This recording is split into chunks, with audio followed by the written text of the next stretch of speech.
You're cruising down the highway, music on, mind somewhere else. Then it pulls up beside you, a brand new truck, tall, polished, aggressive, chrome everywhere. A vehicle that looks like it costs more than the average house did not that long ago. And the strange thought hits you. How is that possible? My name is Ben. I spend too much time thinking about money and why people make the financial decisions they do. Not who drives it, but how they're paying for it. Because statistically, there's a very good chance the person behind that wheel earns about the same as you, maybe less. And that's the uncomfortable part. This isn't a story about millionaires. It's a story about math that doesn't work, and a system designed to make you stop noticing. What you're seeing on the road isn't wealth, it's leverage. And leverage always looks impressive, right up until it doesn't. The average new vehicle payment in the United States has crossed a line most people didn't even realize existed. Not quietly high, historically high. Monthly payments that would have sounded absurd 10 years ago are now treated as normal, routine, expected. Payments larger than rent, sometimes larger than mortgages. And yet, millions of people sign those contracts every single month. Not hedge fund managers, not tech founders, teachers, nurses, office workers, skilled trades, people who didn't suddenly get rich. So the real question isn't why are cars expensive? The question is, how did impossible payments become emotionally acceptable? To answer that, we need to stop looking at cars and start looking at time. Because modern car affordability isn't built on income. It's built on stretching time until the math stops screaming. Once upon a time, a car loan meant 3 years, maybe 4 if you were pushing it. Today, 6 years is standard, 7 is common, 8 is no longer shocking. Some lenders now quietly test 10. 10 years. That's not financing transportation. That's committing a decade of your future income to something that starts losing value the moment you turn the key. But here's the trick. When you stretch the loan, the payment shrinks. And the payment is all most people are trained to look at. A $1,500 monthly bill feels impossible. An $850 one feels doable. Same vehicle, same price, same depreciation, different illusion. What rarely gets discussed in that dealership office under the soft lights and friendly smiles is what stretching time actually costs. Lower payments don't reduce the price, they multiply it. You don't just pay longer, you pay more. More interest, more insurance, more repairs, more risk. And eventually, you reach the most dangerous phase of modern car ownership, paying for something you no longer own. Because cars don't wait for loans to finish, they depreciate on their own schedule. By year 5 or 6, many borrowers owe more than the vehicle is worth. That's not a rare scenario, it's the default. Negative equity isn't a mistake anymore, it's baked into the process. And once you're there, your options collapse. You can't sell, you can't trade without rolling debt forward, you can't exit without writing a check. So people do the only thing the system makes easy. They refinance the problem. Old debt gets folded into a new loan on a newer, more expensive vehicle with another long term.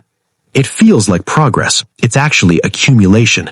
Debt stacking quietly while the calendar keeps moving. Dealerships love this cycle. Not because it's good for you, but because it guarantees you'll be back. Now add another layer. Promotional financing, 0%, low APR, limited time offers. It sounds like free money, but free money doesn't exist in lending. The cost is still there, it's just hiding in the price. You either pay interest or you pay more upfront. And the people who truly qualify for the best rates are usually the ones who didn't need the financing in the first place. For everyone else, extended terms and interest quietly collaborate. The payment looks manageable. The total cost explodes. But the most powerful force here isn't financial. It's psychological. Cars stopped being transportation a long time ago. They became identity. Your vehicle now signals success, competence, reliability, status. Marketing doesn't sell engines. It sells self-image. The truck climbing a mountain isn't about torque. It's about who you imagine yourself to be. And when identity enters the transaction, math loses authority. A $900 payment stops feeling like a liability and starts feeling like proof. Proof that you made it. Proof that you're doing okay. Proof that you deserve something nice. even if the numbers quietly say otherwise. So people adjust their lives to protect the image. They downsize apartments, delay vacations, reduce savings, take second jobs. Entire financial ecosystems get rearranged around a vehicle. Some people literally work extra hours just to pay for the thing they use to get to work. Transportation becomes obligation, then dependency, and then control. Credit cards enter the picture. Maintenance, fuel, insurance, repairs. Each swipe buys breathing room at the cost of tomorrow. Some pull from retirement, borrow from future decades to support a present image. And here's the part no one likes to calculate, the real cost. Not the payment, the total. Loan, insurance, fuel, maintenance, depreciation. Over 7 years, a normal modern truck can quietly consume well over 6 figures. 6 figures to end up with an asset worth a fraction of that. That isn't consumption, that's erosion. And if that same cash flow had been invested instead, the opportunity cost alone is staggering. So let's break down the math in a way that actually sticks. Imagine a $55,000 truck. You take a 7-year loan at a mid-market rate. Your monthly payment is about $800. Insurance runs $250 a month. Fuel averages $350 a month for a normal commute. Maintenance and repairs over time add up, easily $15,000 or more. Finance charges, fees, sales tax, those add up too. Do the arithmetic. 7 years of payments, add the insurance, add the fuel, add maintenance. You get a number that's more than twice what you expected. At the end, the truck might be worth $12,000 or $20,000. You paid 6 figures. Put the same $800 a month into a simple index fund at a reasonable return. After 7 years, you're not guessing. You have invested capital that likely beats the resale value by a very wide margin. That's the concept of opportunity cost. It's not an abstract lecture point. It's an exact fork in the road. So why do people still do it? Because choices aren't only about numbers, they're about stories. Here are the stories being sold. You deserve comfort. You've worked hard. Show what you've achieved. Keep up with your peers. Now layer on industry mechanics, captive finance arms, dealer markups, trade-in padding, extended warranties packaged with loans.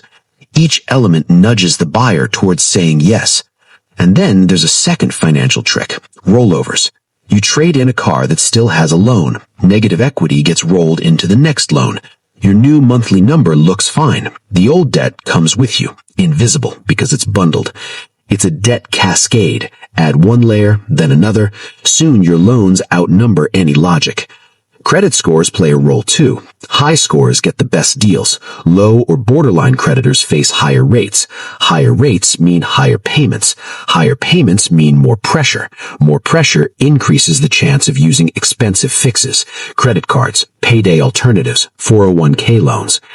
There's also cultural momentum. Neighborhoods, workplaces, social media. When everyone around you has a certain kind of car, the pressure to match is real. Not envy, not malice, simple social friction.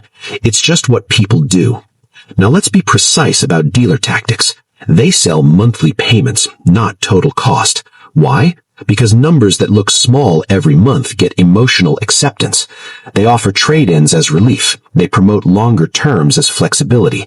They package add-ons so buyers feel covered. The buyer signs, a finance manager shakes hands, a new logo sticker goes on the rear window, and life adjusts. It's efficient, beautiful in its design, ruthless in its outcome. So what's the responsibility here? If you're watching this, you don't need moralizing. You need clarity. Here are practical rules that actually work. 1. Always calculate total cost of ownership. Not payment, total cost. Loan principal and interest, insurance, fuel, projected maintenance, depreciation. If the total shocks you, walk away. If a lower monthly payment is tempting, ask, what did I trade for that lower number? Time? Freedom? Future savings? There's no shame in owning a nice vehicle. There is shame in letting a purchase hollow out your future. Now let me close with something easy to miss.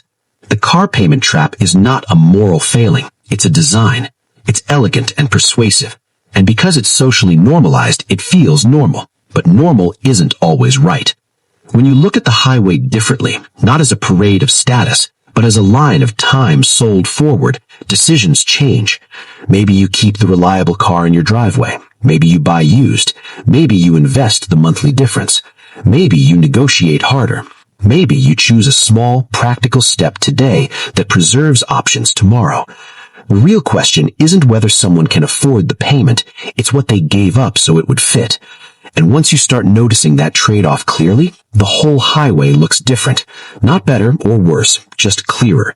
And clarity is the first step towards choices that compound in your favor. Think about that the next time you pass a shining truck.